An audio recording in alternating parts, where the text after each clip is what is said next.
Oke, kita lanjutkan kembali masih mengenai peluang. Kali ini kita akan membahas mengenai peluang kejadian bersyarat, gitu kan ya. Nah, apa itu peluang kejadian bersyarat? Jadi, maksud bersyarat di sini kita langsung saja ke kasusnya dulu deh. Kasusnya dulu baru nanti di akhir kita simpulkan apa gitu kan ya. Nah, dalam sebuah lemari terdapat beberapa baju, diantaranya adalah kemeja dan kaos. Berarti dua hal yang berbeda nih, kemeja dan kaos. Terdapat dua pilihan warna baju, yaitu biru dan merah. Di kemeja ada warna merah, di kaos juga ada warna biru gitu kan ya. Banyak baju dalam lemari dituliskan dalam tabel berikut. Nah, oke. Warna biru itu kemeja ada 2, kaos ada 3. Pas berarti totalnya ada 5 ya. Ada 5 berarti. Warna merah, kemeja ada 3, kaos ada 1 gitu kan ya. Akan dipilih satu baju dari lemari tersebut. Peluang yang terpilih adalah kaos dengan syarat harus berwarna biru. Oke, kaos dengan syarat berwarna biru. Nah, maksudnya dari peluang bersyarat ini, kejadian bersyarat ini nih, kita memilih sesuatu tapi dengan ada syarat tertentu. Syaratnya bebas. Kalau di sini kasusnya itu berwarna biru gitu kan. Apa yang berwarna biru? Kaos tapi berwarna biru. Nah, misalkan terpilih kaos itu, ya udah kita hitung aja jumlah kaosnya ada berapa? 4. Nah, berarti NA-nya 4. Terpilih baju warna biru. Warna biru ada berapa? 2 tambah 3 kan? Nah, berarti 5. Nah, maka nih caranya.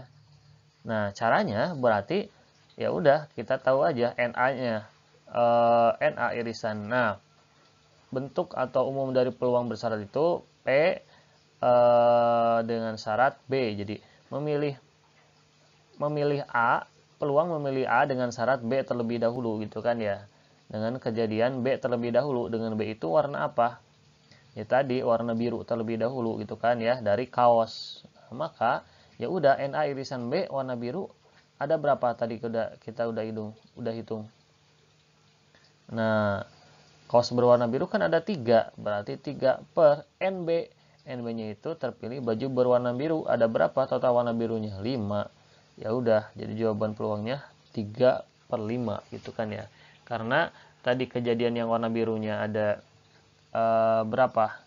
3 dan banyak total apa ini? B terlebih dahulu. Nah, warna biru banyak sampel karena hanya punya syarat terlebih warna biru. Merah tidak terpilih dan warna birunya ada 5. Ya udah 3 per 5 gitu kan.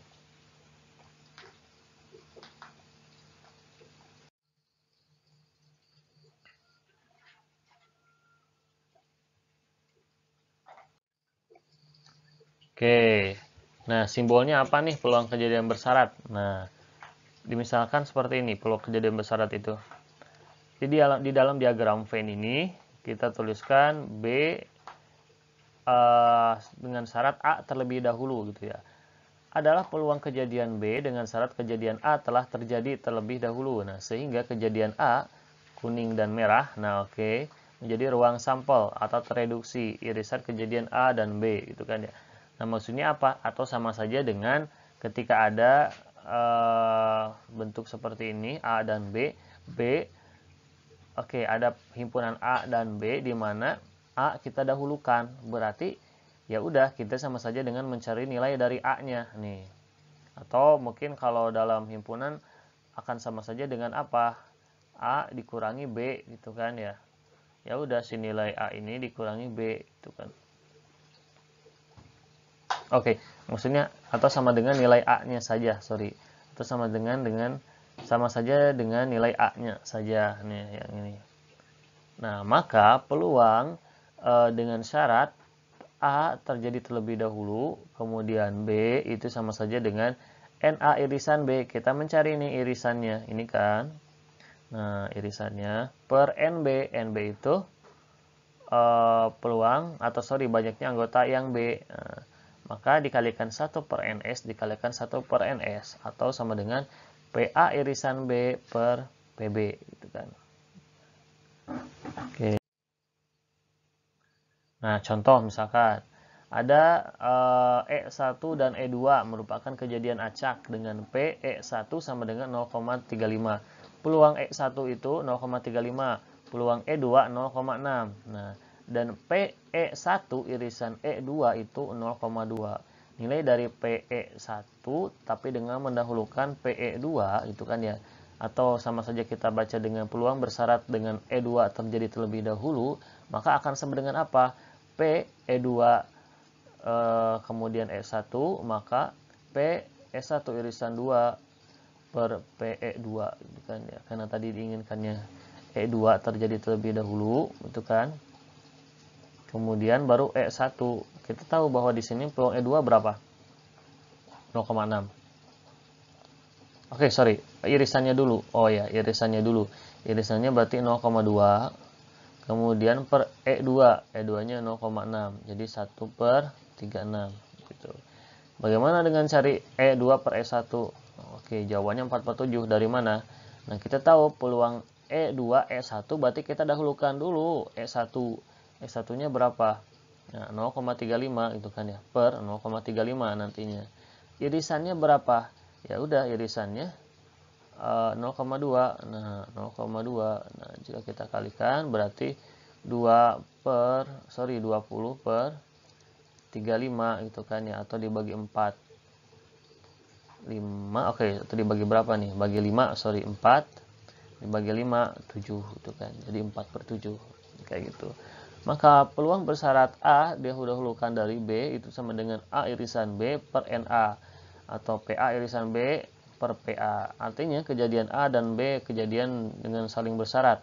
A terjadi terlebih dahulu. Lalu bagaimana pengembangan dari kejadian bersyarat ini? Balikan lagi ke definisi bahwa peluang bersyarat B didahulukan dari A itu akan sama dengan apa? PA irisan B per PB. Nah, kita kedua ruas dikalikan PB. Berarti menjadi apa? PB mendahulukan A, kemudian dikalikan PB sama dengan PA irisan B. Gitu kan ya. Maka PA irisan B kita bisa cari dengan apa? Peluang kejadian bersyarat B, A, kemudian dikalikan B. Nah, contoh, sebuah kantong yang berisi 5 kelereng kuning dan 7 kelereng merah akan diambil 2 kelereng dari dalam kantong. Pengambilan dilakukan satu persatu dan tidak dikembalikan. Oke, pahami dulu. Ada 5 kelereng kuning, ada 7 kelereng merah. Diambil 2 kelereng satu persatu, tapi tidak dikembalikan ke dalam kantong. Peluang terambil kedua kelereng berwarna merah, Oke. E1 berarti apa? Terambil kelereng merah pada saat pengambilan pertama. Kelereng merah ada berapa? 7. Semua kelereng berarti 7 tambah 5, 12. Maka peluang kejadian E1 itu ya 7 per 12. Gitu. Kemudian E2 itu terambilnya kelereng merah pada saat pengambilan kedua. Nah, maka apa? Nah, sama dengan kelereng merah sama dengan kan ada 6 karena tadi sudah diambil 1. Nah, berarti banyaknya kelereng dalam kantong ada 11. Maka PE1 E2 sama dengan 6 per 11. Nah, dari total semuanya karena tadi 6 per 11 gitu kan. Maka PA irisan B akan sama dengan apa? PE1 dikalikan E2, mendahulukan E1 dulu baru E2 gitu kan. Maka 7 per 12 dikalikan 6 per 11 atau sama dengan 7 per 22 gitu kan. Jadi gampang. Jadi kalau ditanyakan peluang dua-duanya merah gitu kan ya, tapi satu persatu diambilnya, kita bisa mencari tuh irisannya. Gimana cara mencari irisannya? Ya udah, kita cari dulu E1 berapa? Tadi 7 per 12. Setelah diambil 1 berarti yang merah tinggal berapa? 6 kemungkinannya. 6 per 11. Ya udah, dikalikan. Nah, ini menurut aturan kejadian bersyarat PA irisan B. Jadi berapa? 7 per 22. Oke, nah sekarang bersyarat tapi saling bergantung gitu kan. Oh, bersyarat itu sama saja dengan saling bergantung maksudnya. Nah, PA irisan B dengan mendahulukan peluang B, kemudian A, kemudian dikalikan peluang B. Contohnya, sebuah kantong berisi 5 kelereng kuning dan 7 kelereng merah. Akan diambil 2 kelereng dari dalam kantong. Pengambilan dilakukan satu persatu dan tidak dikembalikan lagi ke dalam kantong. Peluang tampil kelereng merah pada pengambilan pertama dan kelereng kuning pada pengambilan kedua. Oke, beda kasus. Kalau tadi dua-duanya merah, kalau sekarang kelereng merah pada pengambilan pertama dan kelereng kuning pada pengambilan kedua. Oke, ya udah. Kita cari aja bahwa pengambilan kelereng merah pada pertama berapa? Ya udah 7 per 12 karena yang merahnya ada 7, totalnya 12. Yang kedua 5 per 11. Kenapa 5 per 11? Karena yang kuning tadi berapa? Yang kuning kan ada 5 kelereng kuning. Diambil tidak? Tidak, tetap. Tapi totalnya berubah kan dari 12 menjadi 11. Jadi PA irisan B-nya berapa? 35 per 132 gitu ya. Peluang kejadian bersyaratnya gitu kan. PA irisan B yang dicarinya.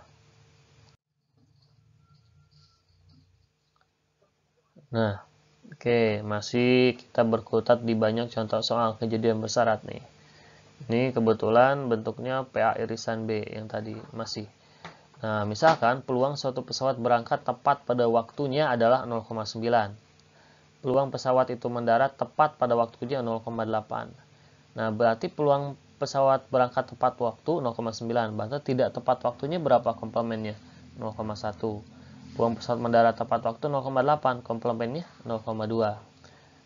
Dan peluang pesawat itu berangkat dan mendarat pada waktunya yaitu 0,75 itu kan. Jika pesawat itu diketahui berangkat pada waktunya, maka peluang pesawat mendarat pada waktunya adalah peluang pesawat itu berangkat pada waktunya 0,9. Peluang pesawat itu mendarat pada waktunya 0,8 dan mendarat pada waktunya dan berangkat pada waktunya itu 0,75. Ya udah, kalau yang ditanyakannya itu berangkat pada waktunya dan peluang mendarat pada waktunya, berarti berapa? M irisan B. M irisan B itu apa? 0,75. Apa itu? Berangkat dan mendarat pada waktunya. Nah, per PB. Kenapa PB? PB itu apa? Berangkat pada waktunya. Karena tadi dia berangkat tepat waktu, ya udah PB terlebih dahulu, dia akan melewati berangkat tepat waktu dulu, maka hasil yang didapatkan juga kemungkinannya akan mendaratnya juga tepat waktu, jadi 0,75 per 0,9. Nah, maka diketahuilah bahwa pesawat itu berangkat pada waktunya, peluang pesawat mendarat pada waktunya. Jadi kita bisa mencari mendarat pada waktunya itu berapa? 5 per 6 gitu. Dari 0,75 per 0,9.